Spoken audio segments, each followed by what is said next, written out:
Okay, let's give it up for Johnny.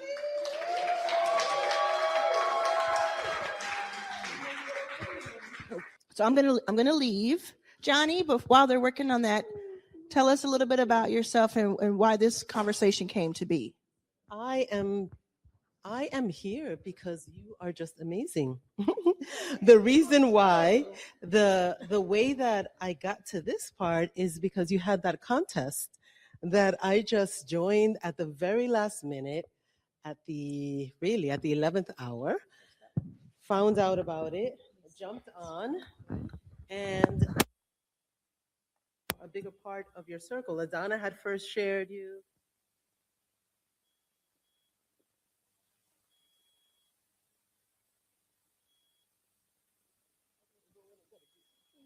And hang out, and it's just been amazing. I am so desperately looking forward to spend time with the Authority X Pro because what else are we gonna need? Yes, I can already call you. I'm a little scared.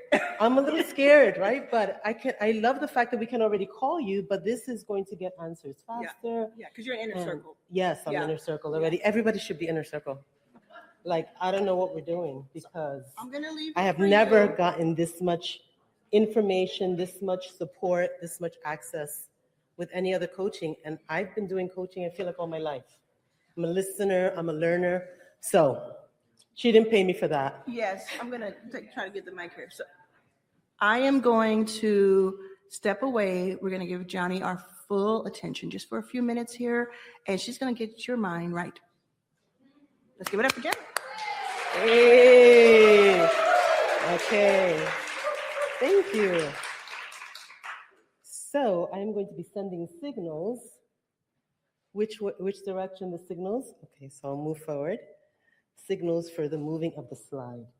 So, my people, look at what we have been given in this room. Like, this is just, we are witnessing legacy in motion. Like, can we agree? We are witnessing legacy in motion.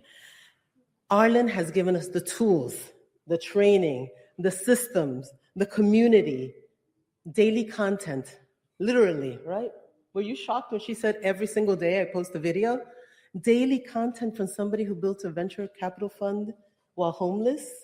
This is exceptional, extraordinary access. Your first million live. Can we agree that we are getting what we came for? Like, we are getting what we came for. Absolutely and without a doubt. Next slide. But you're here. This is the right thing. I did want to say, though, that in spite of all of this amazingness that we have available to us, access and action are not the same thing, right? Access and action are not the same thing. Sometimes we can be surrounded by opportunities and somehow go quiet in the moments when it most matters. We do that, and we do it a lot. I'm sure that there's some people in this room that will be finding themselves in some of these examples. So let's go to the next one. So just a little bit of background from me. For over 30 years, I have walked alongside students and clients and faculty members, colleagues, helping people to build the courage to be able to speak up. And it seems like, do we really need to speak up so much? We do. There's so many areas in our lives where silence is costing us. So I have been leading, training, coaching. I co-produced a Broadway play with Lisa Nichols 2 years ago in 24. I brought the Cost of Silence series here to Arlen's Your First 5K. And she actually said that I was one of the most popular sessions. I will claim that forever and ever and ever, right? I have 3 beautiful outspoken children and a husband that cherishes me still. 33 years later, we are still madly in love, but life was not always so sweet, right? One of the first truths I learned was that voices can be punished. Voices can be punished. So let's go to our next one. More. And then the one after that, because I forgot to signal you, right? A second truth that I learned, one that would shape really my life's work, is that silence is expensive. It is slow self-erasure disguised as strategy. Right? We decide we're going to be quiet because it's the best way to go. Right?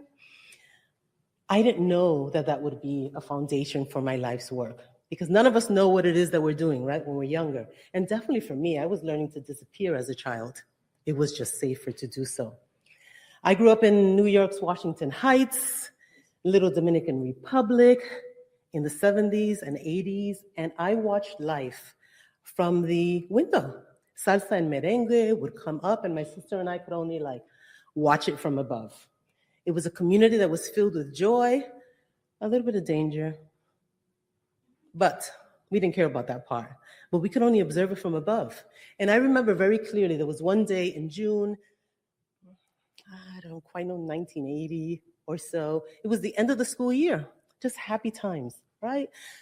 We were so excited that the semester was over. No, it wasn't semester because I was too young for it to be semesters. As a college professor, I start saying semesters all of the time. I dared to have a friend over. To celebrate the end of the school year.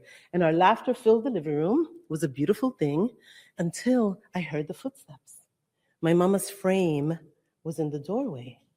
And the way that she did often, she hissed, "Pero tú sí eres basura." He's nodding. He knows this line. My friend was fleeing, and I'm like, something inside of me says, lean forward.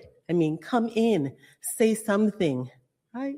And I'm like, Mommy, I'm not garbage. But the belt was already in the air, right? As it was for many of us in our community, and for, I'm sure, some of you right here. And the moment was really mostly memorable because it was public, right? Privately, it's like, you just you're young, you figure this is the way that it is. But this is how that voice, my inner critic, was born. That is a voice that has been with me for a very long time. And your inner critic is born brick by brick, piece by piece, until for me as a little girl, I just thought that my voice was dangerous and that it would be safer to stay quiet. But there was something that always drew me to just being bolder. Your critic, everybody in this audience has some. Everybody has an inner critic, and they all have different origins. And I think it'll do us well to start thinking about where they might be and how they are impacting our lives. So, my voice refused to die. By 20, I was teaching adults while I was working on my bachelor's at NYU. By 22, I had the audacity to apply to teach a college class at City University, and I was hired. I have been challenging the voice over and over and over again, but it has followed me anyway. And it does not just show up in these big events. It shows up in little moments. And I think for those of us here in the room, it shows up in ways that are really very simple, right? Because silence is not just not speaking. In this room, your silence probably looks like the pitch that you're supposed to share that you're like, maybe not, right? The email that I want to send out, but when you look at it, you review it, oh, it sounds too pushy. Maybe it's a little aggressive. Do I sound too salesy? Maybe I'll do it again tomorrow. Maybe I'll do something else. That is silence also, and that is probably the one that affects most of us here. We want to do a thing. We have gotten everything that we need here, right? But what is missing? Let's go to our next one. You know what to do, and you're still not doing it. So the question is, what is actually happening? What is happening? Let's go to our next. Click again there. What is happening at the point of auction? At auction? Why auction? Why am I thinking auction? Action is what it is, right? Let's go again. Next slide. Let's go to the next. Well, yeah, keep going. Something shifts inside of us, right? We get this chest tightening. Maybe our breath gets a little funky. You soften, you stop. The other piece is that sometimes we just get the little nervous laughter, right? We're like, oh, this is no big deal. This is no big deal, right? Let's move on. Let's go to the next one. Right? None of those things are strategies. They're all protective responses. There's part of you that you're trying to keep safe, that your body is trying to keep safe for you. Like, I kind of like need this mic to be here somewhere. Somewhere along the line, speaking up did not go well for you. Either you were criticized, you were dismissed, you were corrected. Some of us have been bullied in different ways. And silence costs you externally, yes, but it first registers inside, right? The tightening, the editing, the pulling back, and that's where the pattern lives. The pattern chased me forever and ever and ever. So much so that what I'm trying to say is just that you don't outgrow it, right? You'll have this balance, right? The pattern chased me. I knew, and this is thanks to Adana, right? She would say, Johnny, you have some paralyzing indecision happening, right? Back in August, I'm like, I don't know what I'm going to do with this job. Like, I'm so done. I realized that I was done with academia years ago, but something inside of me, in spite of me being bold and courageous and all these other things, I think I speak up in any situation, something inside of me was like, who do you think you are? Who do you think you are? Right? What is it that you're doing? You're leaving tenure, you're leaving security, you're leaving all of these things. That is how this inner critic stays after you, right? Like, you can be great in one side and not so great in the other. Let's go to our next one. This protection. Next. Right? Same woman, same pattern, different choices. I'm the same person who had an accountant that said that I owed $29,000. He was wrong. I had an attorney that said I owed a $10,000 mansion tax for a purchase. She was wrong. For so many, especially when somebody's an expert in their field, you think that you can't speak up. But we are all much farther along than we think. We don't give ourselves credit for the things that we know. And so often, even in these situations, we're dropping people. Right? So here's one thing, what I'd like to impress upon you. The voice that says, who do you think you are, does not disappear. You will not outrun it. You cannot outgrow it. You cannot dismiss it, but you can learn to catch it before the pattern makes decisions for you. You want to be able to notice it, name what triggered it, and begin to respond differently to it. Not alone. You want to do it with support. You want to do it in community. You want to do it with witnesses, because that's part of the fear. You're not used to doing it with witnesses that can tell you it's okay. It's okay to stumble. It's okay to fall. We need to commit to 3 mistakes, 3 failures a day. This is what's going to move us forward. We need to be able to be okay with that, and you do that in community. I have built my life's work around this because I have seen thousands of women mistake, I work mostly with women, mistake conditioning from our experiences with your personality, right? We'll say, well, I'm shy. This is just who I am. This is it. But so often, what looked and felt natural was learned. The results of the conditioning can be seen everywhere. People that are brilliant and accomplished, filled with credentials. Some of you are sitting right here in the midst of all of this access, not lacking value, just going quiet at the point of action. Let's go to our next slide. The next one. The voice does not disappear. I shared that piece. I'll skip. I think my time is a little shorter than it was. But there was a woman that came to me after a discovery call that she had had before me. And she had prepared. She knew her price. She said the call had gone beautifully. But the moment when she was asked, how is it that we can work together? She lowered her price by about $2,000. $2,000 disappearing in about 11 seconds because in that moment, that fear took over her. We go to the next. The person didn't push back, had not said a word. It was a protective response. But what we did, keep going, the next one. Again.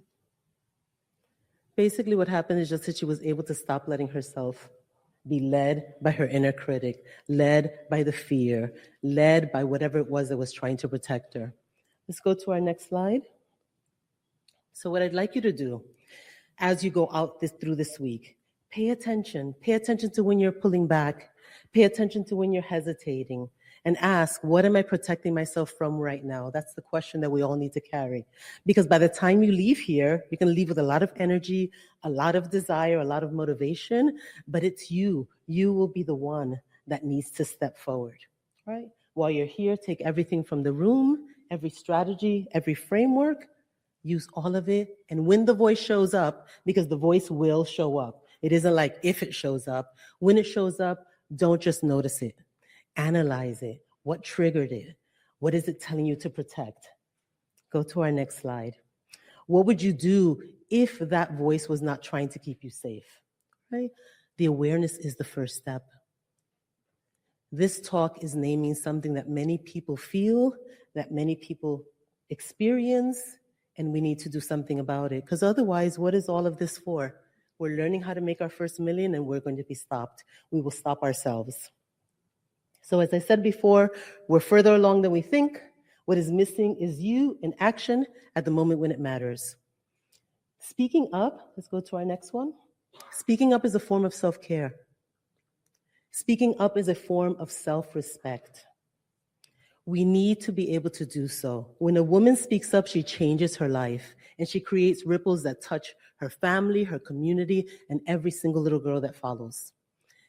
But every time that you swallow what you need to say, what happens? You pay for it 2 times. Once in the outcome that you lose, and twice in the way that you feel inside. So, let's go to our last slide as we're wrapping this up. Your voice has a dollar value. Your voice has a dollar value. We've done our visibility intensives and we kind of have calculated exactly how much money is it costing. So my voice has a dollar value, and using it may be the difference between access that you use and benefit from or access that you just admire, which is what we do if we come to these conferences and we do not do the thing that we're supposed to be doing. So I'd like you to please turn to somebody and say, my voice has a dollar value. Again, my voice has a dollar value. My voice has a soul value. So lastly, turn to your neighbor and say, I am done waiting to be ready. I am done waiting to be ready. So the next time, find yourself prepared to speak. Okay. Oh.